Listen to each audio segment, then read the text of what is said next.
নমস্কার। আজকে আমি মুসুর ডালের বড়া করছি। তো দেখুন কিভাবে করছি। বড়া করে ঝোল করব আলু দিয়ে। তো ডালটাকে বেটে নিলাম মিক্সিতে। তারপরে এখানে মশলা বাটবো, আদা রসুন লঙ্কা, একটু এলাচ দারচিনি দিলাম। তারপরে একটা বড় সাইজের পেঁয়াজ দিয়ে দিয়েছি, টমেটো দিয়েছি।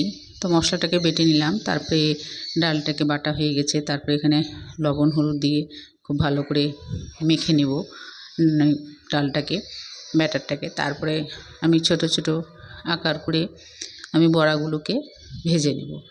তো একটু লাল করেই ভাজবো, একে একে সব বড়াগুলোকে ভেজে নেব। তারপরে এখানে আলু দিয়েছি। তো আলুটা ডুমো ডুমো করে কেটে দিয়েছি। তো এটাও একটু লবণ হলুদ দিয়ে ভালো করে এটাকেও ভেজে নেব। তো এই বড়ার ঝোলটা খেতে ভালোই লাগে। তো আপনারা খাবেন, যদি খেয়ে থাকেন তো ভালোই। আর সবাই খায়। তো আমি যেভাবে করছি সেভাবে করে খেয়ে দেখবেন একবার। তো এখানে আলুগুলোকে ভেজে তুলে নিলাম। তারপরে একটু তেল দিয়ে দিব। তেলের মধ্যে তেজপাতা, একটা শুকনো লঙ্কা, একটু এলাচ দারচিনি দিব। তো একটু জিরে দিলাম, জিরে ফোড়ন দিয়ে তারপরে সেই মশলাটাকে দিয়ে দেবো। মশলাটাকে দিয়ে খুব ভালো করে মশলাটা কষাতে হবে। তো স্বাদ মতো আবারও একটু লবণ হলুদ দিয়ে দিলাম, দিয়ে একটু শুকনো লঙ্কার গুঁড়ো দেব, দিয়ে খুব ভালো করে মশলাটাকে কষাতে হবে।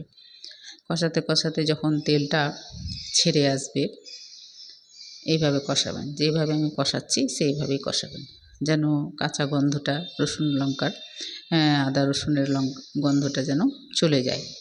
তো খুব ভালো করে কষাতে হবে। তারপরে এখানে আমি আলুগুলোকে অ্যাড করব। আলুর সঙ্গে মশলাটাও খুব ভালো করে কষিয়ে নেব, যাতে মজে যায় আর কি। তো যখন তেলটা ছেড়ে আসবে তখন আমি এখানে আলুগুলোকে দিয়ে দিব। একটু শুকনো লঙ্কার গুঁড়ো আর জিরে গুঁড়ো, ধনে গুঁড়ো দিয়ে দিলাম। দিয়ে খুব ভালো করে মশলাটাকে কষিয়ে আলুগুলোকে দিয়ে দেব। আলুগুলোকে দিয়ে খুব ভালো করে কষাবো। কষিয়ে নিয়ে এখানে জল দিয়ে দেব। জল এতটাই দিবেন যাতে আলুগুলো সেদ্ধ হয়ে যায়, আর নামাবার আগে বড়াগুলো দেব। তো আমি এখন জল দিয়ে দিলাম, দিয়ে খুব ভালো করে ফুটবে। আলুটা দেখুন সেদ্ধ হয়ে গেছে। তো এখন আমি বড়াগুলোকে দিয়ে দেব। বড়াগুলোকে দিয়ে কিছুক্ষণ একটু ফুটিয়ে নামিয়ে নেব। বেশি ফোটাবেন না, তাহলে বড়াগুলো ভেঙে যাবে। যদি ভালো লাগে লাইক শেয়ার কমেন্ট করবেন, বন্ধু হতে সাহায্য করবেন।